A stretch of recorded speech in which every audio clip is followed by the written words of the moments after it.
September 16, 1842, St. Landry Parish, Louisiana. Midnight had passed, but the fields still breathed with heat. The sound of frogs, the buzz of crickets, the cough of men too tired to stand but too afraid to sleep. Esther. She was only 22.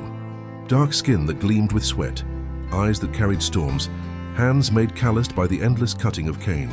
Esther was not tall, not imposing. Overseers dismissed her, laughed at her, thought she was weak. They were wrong. She didn't cry. She just worked. She just listened. She just remembered. Every lash, every name, every order barked at her in the choking sun. She remembered the taste of blood in her mouth when a hand struck her. She remembered the silence of her mother, Dinah, who had once sung soft songs at night and then fell quiet forever after the chain gang took her husband, Josiah. Esther was born in the quarters, raised under the shadow of the big house, trained to bend her back before she learned to lift her head. They called it obedience, but it was really survival. They called her girl, but she was really a storm. The plantation smelled of molasses and sweat, of damp wood and iron chains. At dawn the horn blew, at dusk the horn blew, and in between the overseers' whips wrote their sermons across black flesh. There were 7 of them who ruled the fields, 7 men with leather and guns, 7 names carved into Esther's mind like scars: Harlan, Briggs, Silas, Crowder, Redden, Pike, and Yates. 7 overseers who laughed when others wept. And under the harvest moon, Esther's silence began to crack, the sickle. The overseers called it a tool, but to Esther it was not for Cain. It was for something else. The curved steel whispered in her hands when she worked. She felt the weight, the edge, the promise of it. They thought it was just another blade. They were wrong. But that night in 1842, Esther was not yet a killer. She was a woman with memories. She was a woman with grief. She was a woman watching her people bend under sugarcane that cut like knives while the moon watched everything. The quarters were restless. Babies cried. Men with cracked hands rubbed their wrists raw from rope. Women whispered songs so low they were more breath than voice. And Esther sat in the corner, sharpening nothing, saying nothing, just watching the fire in the hearth burn down to embers. They called it peace, but it was really silence. Every morning the fields began before the light. The dew was sharp, stinging ankles. The cane leaves sliced the skin like paper knives. Overseers rode their horses, boots shining, eyes scanning for weakness. And weakness was punished. Always punished. One morning Briggs struck a boy named Caleb for dropping his bundle. Just a boy, 14, thin arms, ribs showing through his skin. The lash bit into him again and again. Esther's eyes did not leave Briggs. Not once she did not speak. She did not move. But she remembered. She remembered everything. In the kitchens of the big house, the smell of pork fat and coffee mixed with the sound of silver on china. White laughter spilled from the dining room, while outside men and women bent until their backs screamed. Esther had worked the kitchens once before they sent her to the fields. She knew the rooms, the smells, the polished wood floors that her people scrubbed until they gleamed. She remembered Mrs. Harlan's perfume, lavender and cruelty, how she once said Esther's hands were ugly little claws. She did not cry. She just remembered, and always the moon. The harvest moon that hung above the cane like a pale face watching. The elders said the moon saw what men tried to hide. The moon never forgot. Esther believed that. She carried memory like a blade. She carried silence like a shield. The overseers thought her quiet meant defeat. They were wrong. Quiet was not surrender. Quiet was waiting. The air in September thickened. Cane ripened. Work grew harder, longer. Overseers barked louder. Whips cracked sharper, and the quarters began to whisper her name differently. Esther. Not just a woman. Esther who stared too long. Esther who never flinched. Esther who sharpened silence into something sharper still. They didn't know what she was planning. She didn't know either. Not fully, not yet, but the sickle in her hand felt heavier every day, like it knew. Like it waited. The plantation at dusk was a painting in blood and dust. Horses stomped. Tired voices muttered, chains clinked, pots boiled. Children played in the dirt, their laughter thin and brittle. Mothers hushed them. Fathers sat with eyes like empty wells, and Esther watched. Watched the overseers drink and laugh at the edge of the fields. Watched them lean on their rifles. Watched them call her people mules and stock. watched and remembered. The moon rose full, fat and gold, a harvest moon, and under its glow Esther's silence turned to fire. She said nothing. She sharpened nothing. She just looked at the sickle in her hands. It wasn't for Cain. It was for something else. The cane fields were not the beginning of Esther's suffering. They were only the continuation. Her story began in the quarters, in the shadow of chains, in the lullabies of broken voices. Dinah, her mother, sang to her at night, not songs of joy but songs of survival, whispered tunes that carried through the boards of the cabins, tunes that held the memory of another land.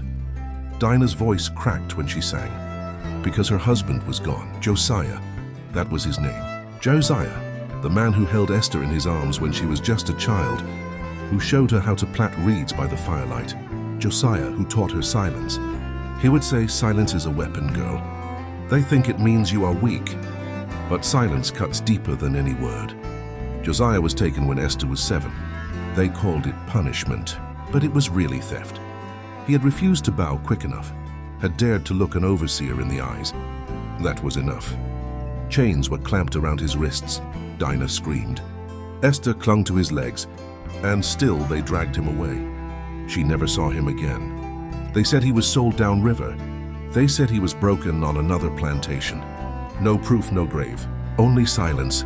Esther remembered the sound of the chain dragging across the dirt, the echo of her mother's scream, the cold emptiness afterward. She remembered every detail. She didn't cry. She just remembered. After Josiah was gone, Dinah bent lower. She worked harder. But something inside her dimmed. She stopped singing as often.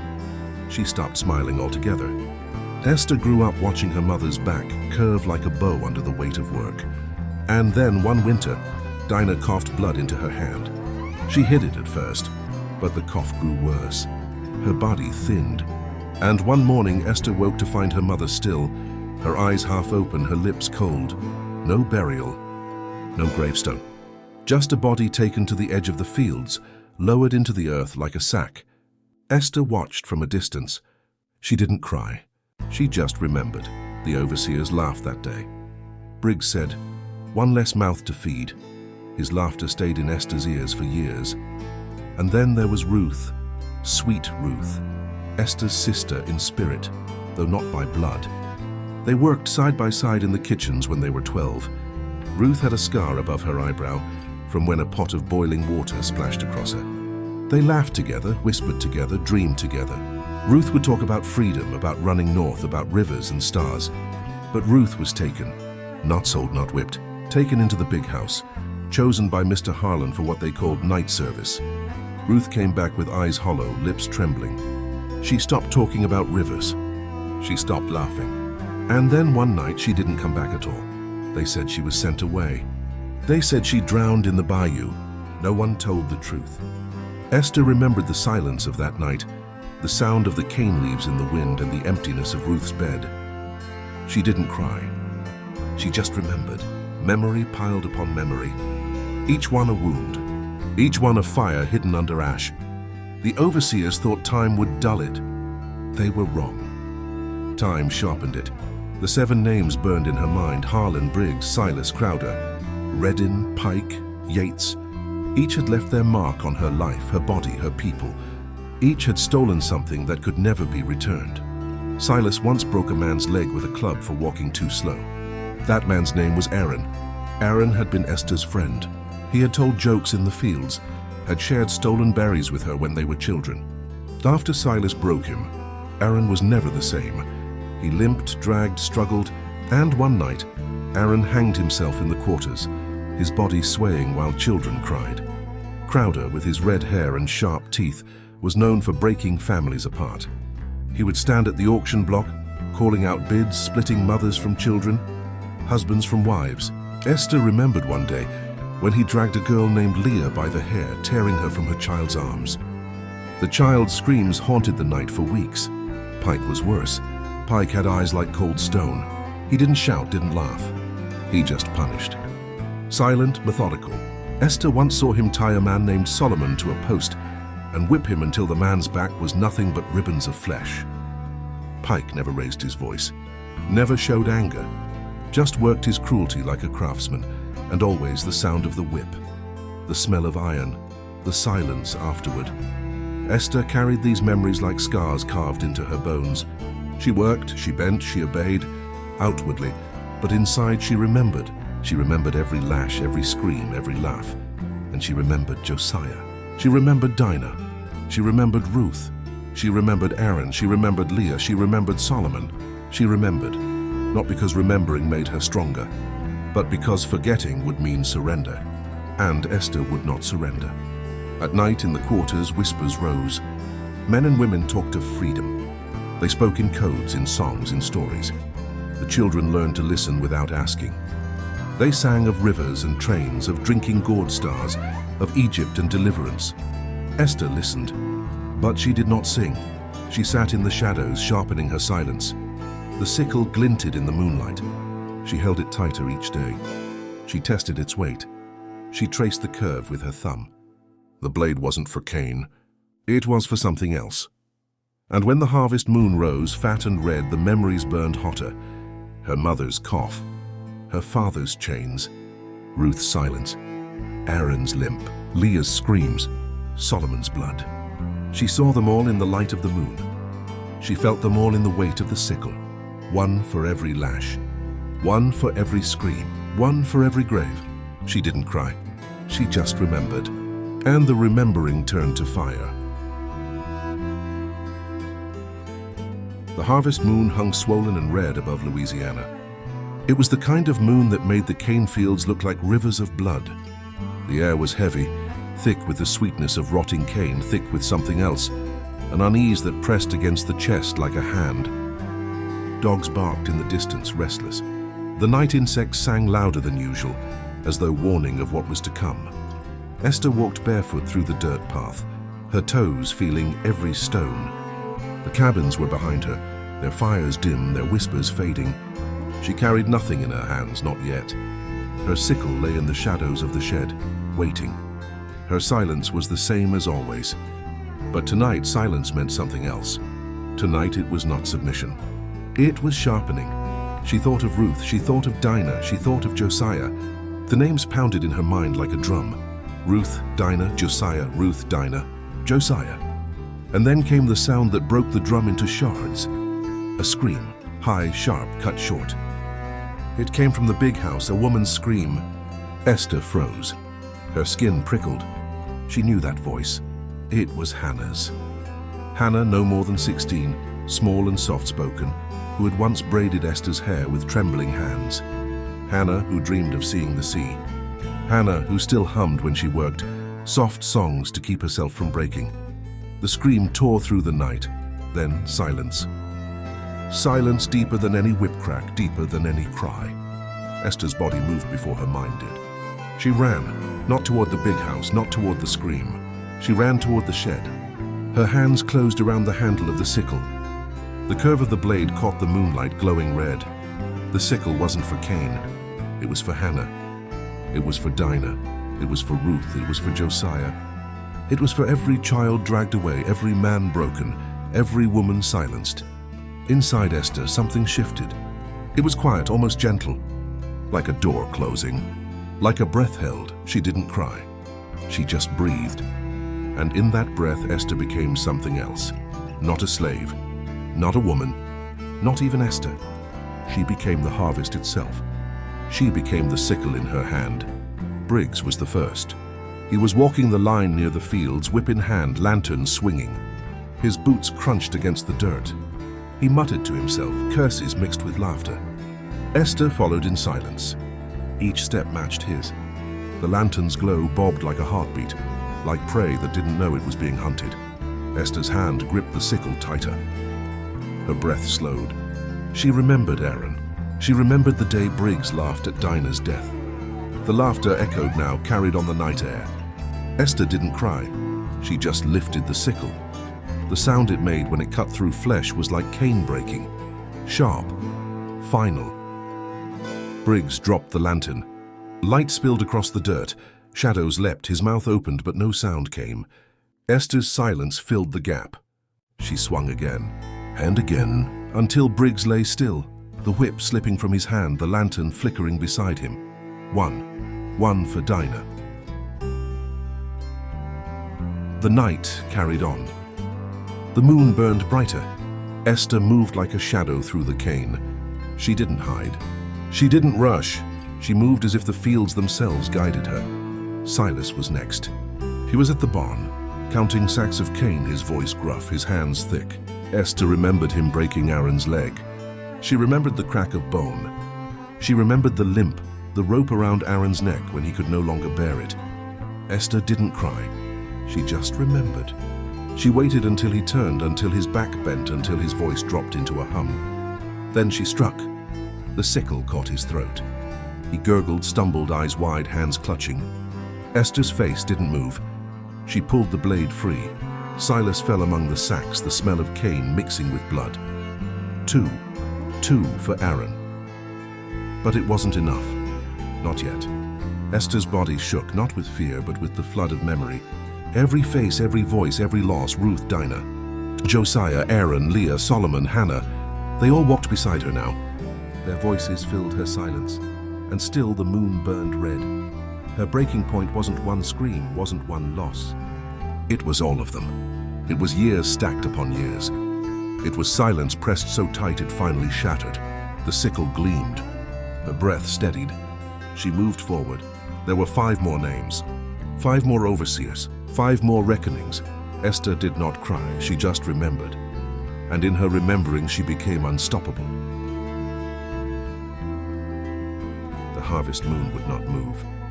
It hung above the fields like an eye, swollen, unblinking, red as if it too had tasted blood.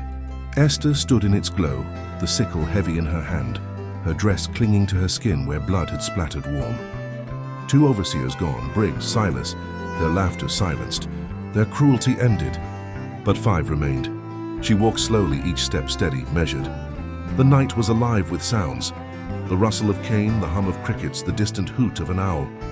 But beneath it all was silence, her silence wrapping itself around her like armor.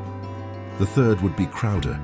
She knew where he would be, at the auction shed, checking ledgers, counting profits even at night. Crowder never slept when there was money to be tallied. He was thin, sharp, a man with fox eyes and a sneer that carved itself into the memory of anyone who saw him. Esther remembered Leah. She remembered the moment Crowder tore her from her child, dragging her across the dirt by her hair.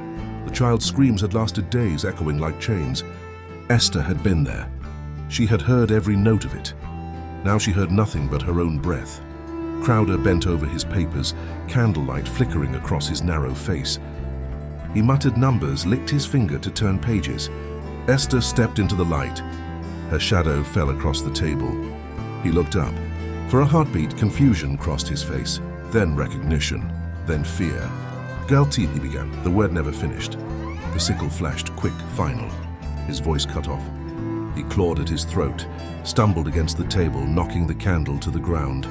Flames licked the straw at his feet. Esther watched as the fire spread, catching papers, ledgers, wood. Crowder writhed, gasped, and then was still. The auction shed began to burn. The smell of smoke rose into the night. Esther turned away, her face lit by fire. 3 for Leah. The fire drew eyes. Dogs barked louder. Overseers shouted from a distance, voices carrying through the fields. Esther slipped back into the cane, the stalks tall enough to hide her, the sickle gleaming faintly with each step. Redin came running toward the shed, lantern in one hand, pistol in the other. He was thick-shouldered, red-faced, his breath ragged even after a short sprint. Redin was known for his cruelty with dogs.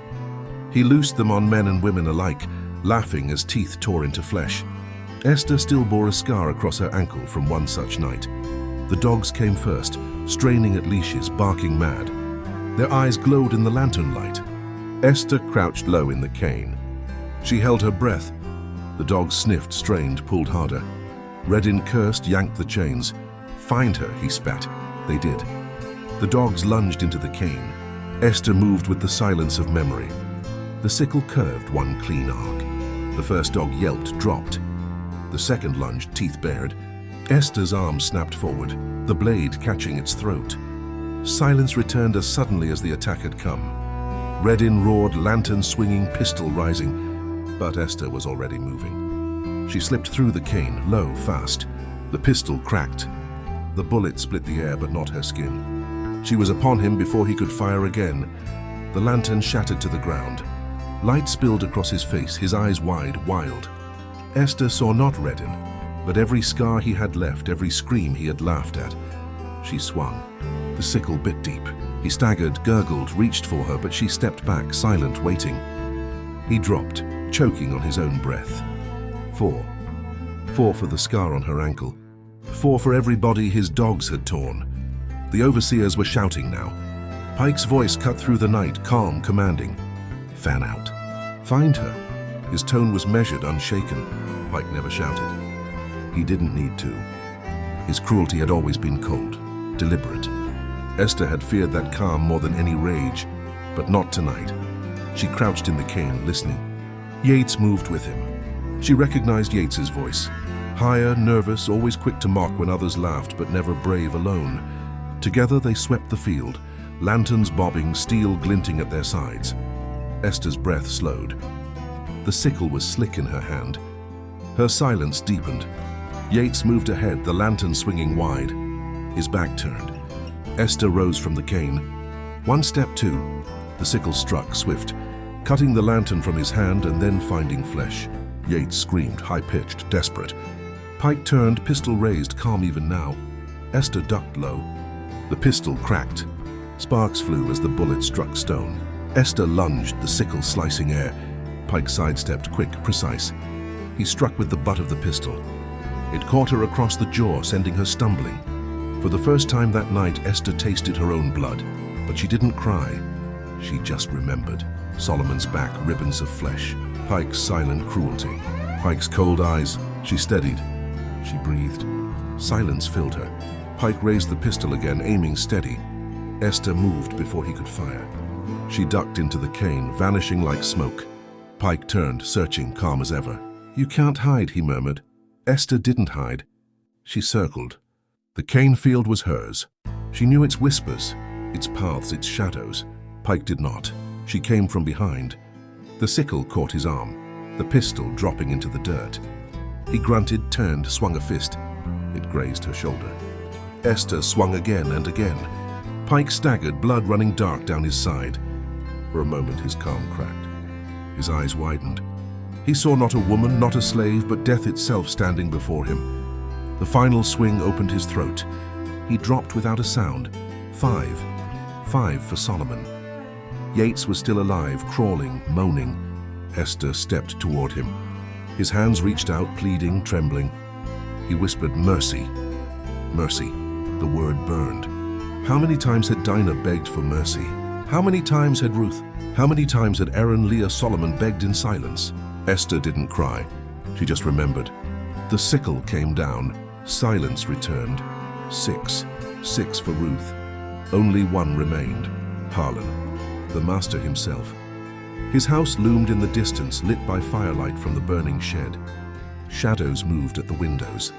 Esther knew he would be there, pistol ready, eyes sharp. He had always been sharp. He had chosen Ruth, he had chosen Hannah. He had chosen every night's victim with the cold smile of ownership. Esther's grip tightened. Her silence deepened. She walked toward the house, the sickle dripping in her hand. The moon followed. The big house smelled of smoke, liquor, perfume. Esther stepped across the threshold. The boards creaked beneath her feet. Portraits lined the walls, white faces staring down, painted smiles frozen. Harlan stood at the end of the hall, pistol in hand, candlelight flickering across his face. He was older now, hair thin, belly heavy, but his eyes were the same, cold, possessive. So it's you, he said, voice steady. I should have known. Esther said nothing. You'll hang for this, he said. You'll burn. Esther's silence was her answer. He raised the pistol. She moved fast, low. The shot cracked, wood splintered behind her. She closed the distance. The sickle flashed. Harlan swung the pistol, struck her shoulder. Pain seared, but she did not stop. She remembered Dinah. She remembered Josiah. She remembered Hannah's scream. The sickle found him. Once, twice, again. His voice broke into a scream, then a gasp, then silence. He dropped to the floor, pistol clattering beside him. 7-7 for Hannah. The house burned behind her. The fields smoked. The overseers lay silent in the dirt. The dogs were still. Esther walked into the cane, the sickle loose in her hand. The harvest moon still hung above, watching. The night was hers. She didn't cry, she just remembered. The cane fields whispered still. The harvest moon began to sink, bleeding into the horizon, pale against the smoke rising from the big house. Esther walked slowly, her sickle trailing against the earth. The air was thick with ash and silence, save for the faint crackle of fire devouring wood. She had done it. 7 overseers. The master. Every lash, every scream, every night of terror answered. Yet the silence she carried did not break. No cry of victory escaped her lips. No laughter, no tears. She simply walked, steady, unshaken, as though the earth itself had guided her hand. Survivors. The cabins stirred as dawn broke. The enslaved men and women crept from the shadows, their eyes wide, unbelieving. They smelled the smoke, saw the flames devouring the house where so much horror had lived. They saw bodies strewn in dirt, lanterns shattered, dogs stilled. It was Ruth's boy who spoke first, his small voice breaking the quiet. "Miss Esther?" Esther turned. His face streaked with dirt glowed in the firelight. He was the child who had clung to Ruth's skirts when she was taken. His voice trembled, but in it was awe. "Is it over?" he asked. Esther looked at him. Her eyes, dark and hollow, softened just enough to see the child. She said nothing, but she nodded, once slow. Whispers spread through the cabins. Some fell to their knees, praying in hushed tones. Some stared in shock, unable to believe what their eyes showed them. Others wept, for the dead, for the living, for freedom that seemed suddenly so close they could taste it. The chase. But freedom was never so simple. By midday, the riders came. Smoke had risen too high to go unnoticed.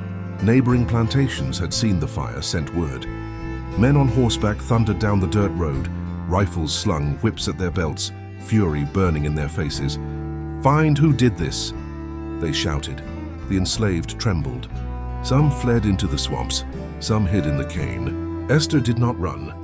She stood in the center of the field, sickle in her hand, dress stained with blood and ash. The riders pulled up short when they saw her. One spat into the dirt. "That her?" Another nodded. "Has to be." They leveled their rifles. For the first time in years, Esther's silence broke. Her voice was low, ragged, but it carried across the field like thunder. It was me. The rifles cracked. Smoke burst from their barrels. Esther staggered, her body pierced. She did not fall at once. She stood, swaying, her eyes burning, not with fear, but with the fire of memory. She raised the sickle one last time as if to cut the very sky. Then she fell. The earth received her. The burial. They buried her in an unmarked grave at the edge of the field. No stone, no name, just dirt pressed flat. The overseers were given coffins, words, prayers. Esther was given silence. But the silence was not emptiness. It was a seed. The survivors remembered. They whispered her name in the dark, though careful never to speak it aloud where ears could hear. To say it was dangerous, to say it was powerful. They called her the Silent Reaper. Folklore years turned. The war came. Chains broke, though slowly, painfully. The plantation rotted into ruin, swallowed by vines and cane. But the story remained. Children whispered it around fires. If you walk the cane fields at night under the harvest moon, you'll hear the whisper of a sickle through the stalks. Women whispered it when men came heavy with drink. Esther walked still. Esther remembers. And overseers, even long after slavery's end, spat into the dirt when her name was spoken, fearful of shadows in the cane. Some swore they saw her, a dark figure, sickle glinting, dress soaked in ash. Others claimed they heard the cries of dogs cut short. The crack of a whip suddenly silenced. The silence lived on. The final silence. One story tells of a traveler, decades later, who passed the ruins of the big house. The moon was high, the fields whispering. He claimed he saw a woman standing among the cane, her head bowed, her sickle bright as a crescent moon. He called to her. She did not answer. She never does. The traveler said he felt the air grow heavy, as if filled with all the screams that had once haunted the place, until suddenly it was silent. He ran and never returned. Legacy. Esther's silence was never broken. Not in life, not in death. But silence is not emptiness. Silence is memory. Silence is survival. Silence is the echo that lingers when voices are stolen, when names are buried, when pain is too deep for words. And so every harvest moon when the cane fields sway, some say you can hear her still, not screaming, not weeping, just silent, silent and remembering.